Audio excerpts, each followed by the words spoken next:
كلنا دلوقتي مبقيناش بنستغنى عن الموبايلات في حياتنا، وبقينا بندخلها في مجالات كتيرة جدا. وعشان كده جبتلكم النهاردة افضل وافيد 10 تطبيقات بستخدمهم على موبايلي. بس قبل ما نبدأ ما تنساش اللايك والشير والسبسكرايب، ومن غير كلام كتير خلونا نبدأ.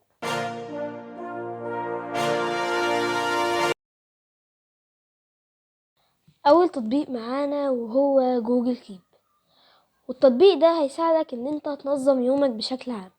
مثلا لو انت عايز تعمل تاسكاتك، لو انت عايز تتابع حتى صلاتك، وده اللي انا بستخدمه عليه. مثلا انا ملتزم بورد بعد كل صلاة، تمام؟ فانا عامل في التاسك ان انا اصلي مثلا الفجر 4 صفح قرآن، كده الظهر بعد كده 4 صفح قرآن. وده كمان ده غير ان هو فيه ممكن تعمل منبه. مثلا لو انت عايز تفكر نفسك بالفجر، شوف انت الفجر بيدن عندك كام، يعني ممكن تعمل عليه تنبيه بسيط كده ان هو يفكرك ان انت عندك التاسك دي او عندك كذا او كذا. والتطبيق ده هيساعدك جدا ان انت تنظم يومك، وده اللي انا بستخدمه عليه. ولو انتوا عايزيني ان انا اعمل فيديو عن التطبيق ده اكتبولي تحت في الكومنت، ولو انتوا عجبتكم برضو الفكرة اكتبولي تحت في الكومنت عشان اعمل على التطبيق ده فيديو. تاني تطبيق واسمه نوشن، والتطبيق ده برضو نفس فكرته نفس فكرة التطبيق اللي قبليه، بس بشكل بروفيشنال اكتر، وعليه مميزات اكتر بكتير جدا جدا من تطبيق جوجل كيب. هتسألني ليه؟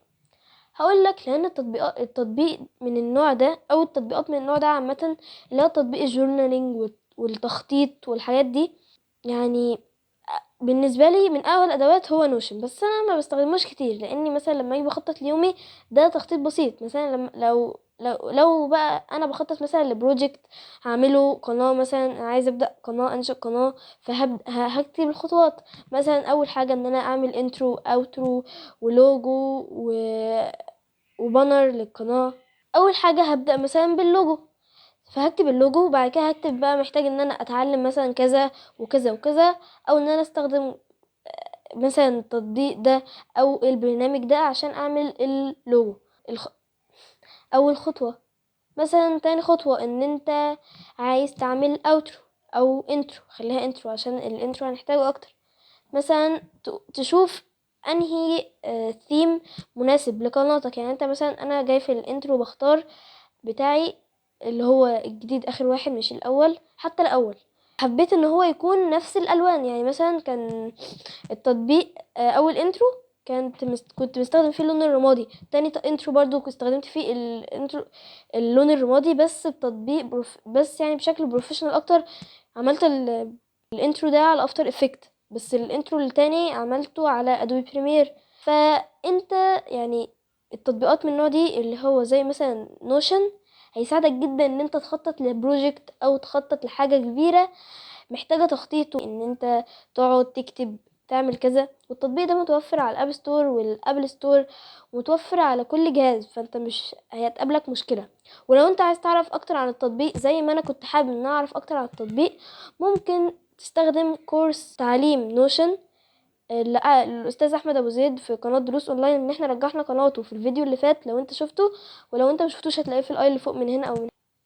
فانت مثلا لو عايز تعرف اكتر عن تطبيق نوشن ده، ممكن تستعين بالكورس بتاع الاستاذ احمد ابو زيد، يعني من قناه دروس اونلاين، ده برضه هيفيدك.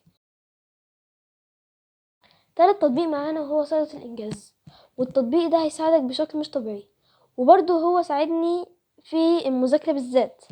هتقولي ليه؟ لأنه التطبيق ده بينفذ تقنية البومودورو.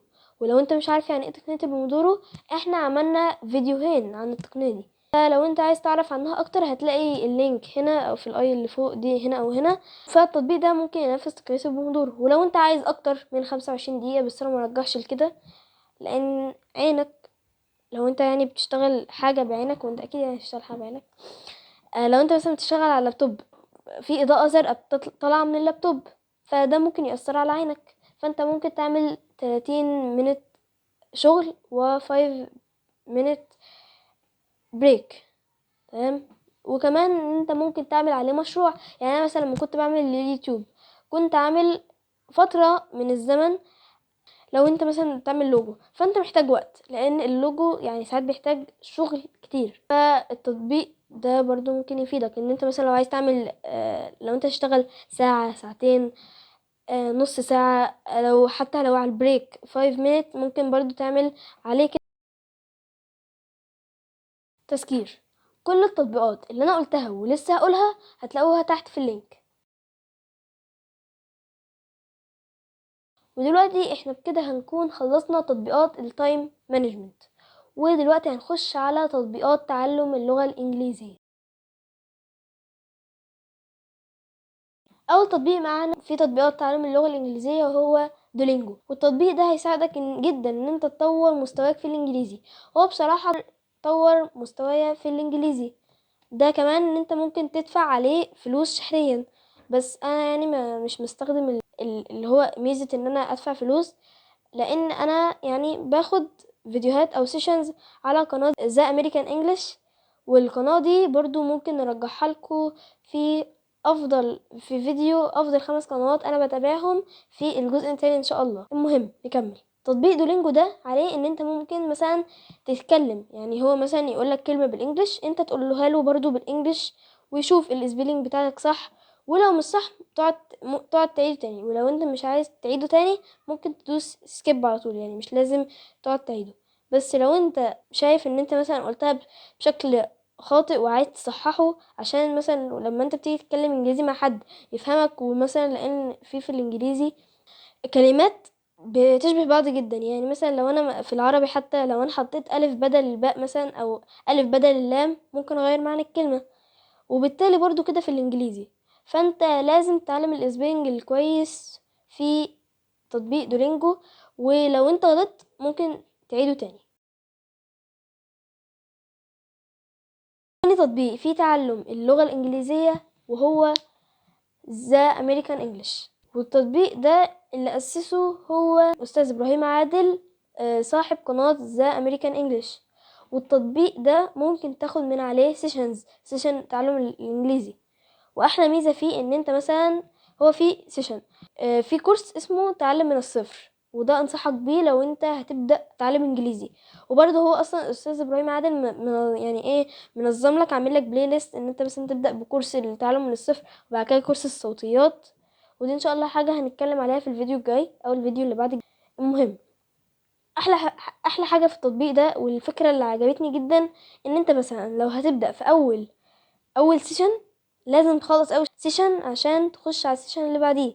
يعني انت مثلا لو عايز تخش على التطبيق على السيشن التالت على طول هتلاقي كده علامة القفل او اللوك، وده مش يعني وده اللي هيخليك ما ينفعش تدوس على البتاع ده، لو انت دوست عليه حتى مش هيفتح.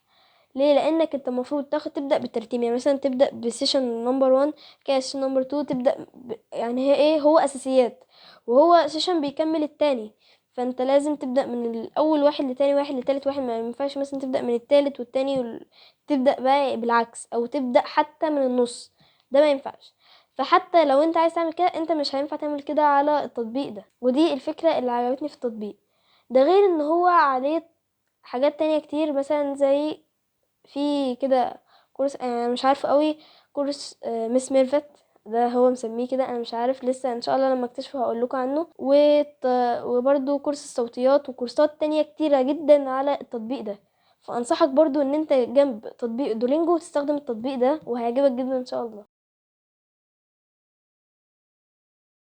سادس تطبيق في العام، يعني انا لسه قايل من شويه تطبيق دولينجو اول تطبيق، تاني تطبيق فيه تعلم اللغه الانجليزيه، انما تطبيق جوجل دوكس ده هو سادس تطبيق يعني بالترتيب كده.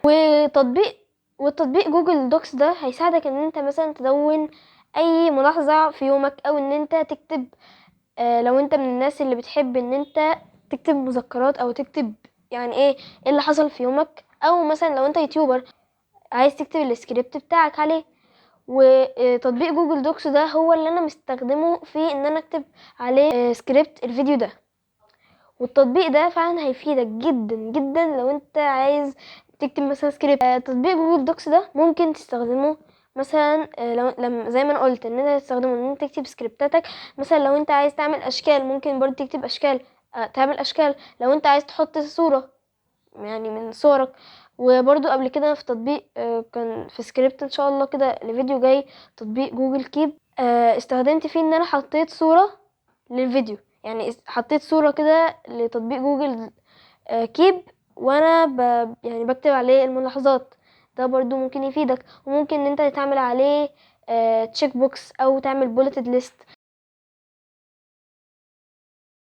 تابع تطبيق وهو جوجل بودكاست، والتطبيق ده هيفيدك لو انت بتسافر كتير. لو انت من نوع الناس اللي بتسافر كتير، التطبيق ده هيفيدك. واللي انا بسمع منهم، يعني بحب اسمع منهم بودكاست، وانا الصراحه مش بستخدمه لما انا بسافر، فانا يعني عشان انا ما بسافرش من النوع اللي بيسافر كتير، لاني طبعا لسه صغير، يعني مش هسافر كتير، ما بشتغلش يعني. لو انت برضو من النوع اللي هتسافر كتير، ده برضو هيفيدك. وممكن برضو تستخدمه لو انت هتنام، يعني لما انت بتنام ممكن تسمع اي حاجه، ده اللي بيخليني انام بسرعه. يعني انا من النوع اللي بفضل مثلا قاعد في السرير 4 ساعات، وبعد كده بقى ايه ابدا افكر في النوم، فاهم؟ فالتطبيق ده ساعدني ان انا انام بسرعه اكتر. والناس اللي انا بسمع لهم على التطبيق ده استاذ احمد ابو زيد، دروس بودكاست، وشاهين شوكاست كاست، وفكره بودكاست، وواحد تالت مش فاكر، بس ممكن احط لكم هنا كل الناس يعني اللي ايه بسمع لهم. تامن تطبيق معانا وهو تطبيق ان سكوير، والتطبيق ده هيساعدك لو انت مش عندك لابتوب او بي سي، او بتعمل حتى اديت خفيف على الصور. والتطبيق ده زي ما قلت هيساعدك ان انت تعمل اديت على الصور لو انت بتصور كتير، ومش محتاج تطبيقات مثلا متقدمة قوي، يعني لا زي مثلا فوتوشوب 2023 او لايت روم حتى. فالتطبيق ده ممكن يساعدك. ولعلمك لايت روم افتكر ان هو فيه نسخة ممكن تحمل على الموبايل، فبرضو يعني ممكن تحمل ان سكوير. وفي تطبيقات تانية للتعديل مثلا زي بيكس ارت، بس انا اللي بحب استخدمه اصلا، يعني انا اغلبية صوري بعملها على الادوبي فوتوشوب. آه يعني مثلا لما انا بكون عايزه اعمل ايديت خفيف على الصور، ممكن استخدم ان سكوير، او انا عايزه انزل صوره بسرعه ممكن برضو استعمل تطبيق ان سكوير.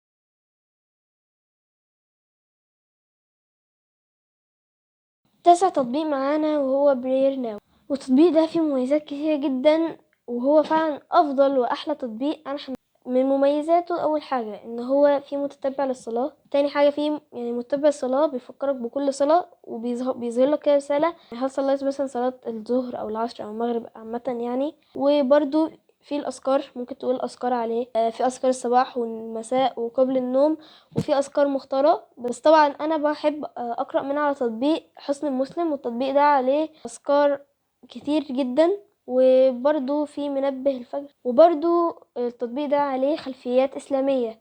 ولو انت يعني مثلا بتحب الخلفيات دي، مثلا ايه، في صور فعلا، في مصورين بيصوروا حلو جدا، بيصوروا صورة مثلا ويقدموها لبرير ناو، بيحط عليها آية أو صورة من القرآن أو جزء يعني من صورة في القرآن، والخلفيات دي حلوة بشكل يعني هظهر لكم ايه شوية صور دلوقتي من الخلفيات دي. كمان ده في جزء خاص للرمضان للصيام، وكمان بيفكرك يعني زي ما هو في متتبع للصلاة في متتبع للصوم.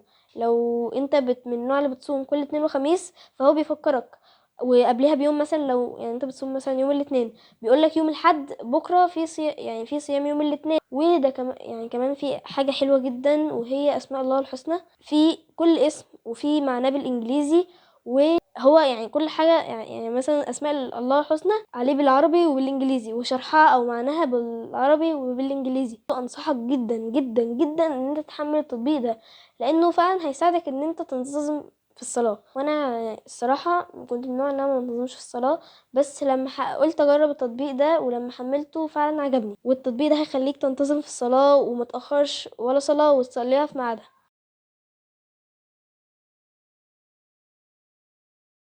10 تطبيق واسمه الارمي، والتطبيق ده هيساعدك ان انت يعني لو انت من النوع اللي مثلا ما بتقومش من اول منبه، فالتطبيق ده هيفضل يرن يرن يرن لحد ما انت تقوم. وفي ايه حاجات كتير جدا يعني ممكن تخليك تقوم، مثلا لو انت بتصور قبل ما تنام، بتصور جزء معين من حتة، لو انت مثلا تصور جزء من الصلاة فلازم بتقوم عشان تصور مثلا الجزء ده ويقفل، او ان انت مثلا تمشي عدد من الخطوات المعينة، وده افتكر ان هو بريميوم يعني بفلوس، او حتى ان انت تعمل سكوات وده بريميوم برضو اعتقد يعني، او ان انت مثلا تحل عدد من المسائل الحسابيه. وده ممكن ان انا اكون بكون بستخدمه وانا كل يوم يعني مثلا بجرب.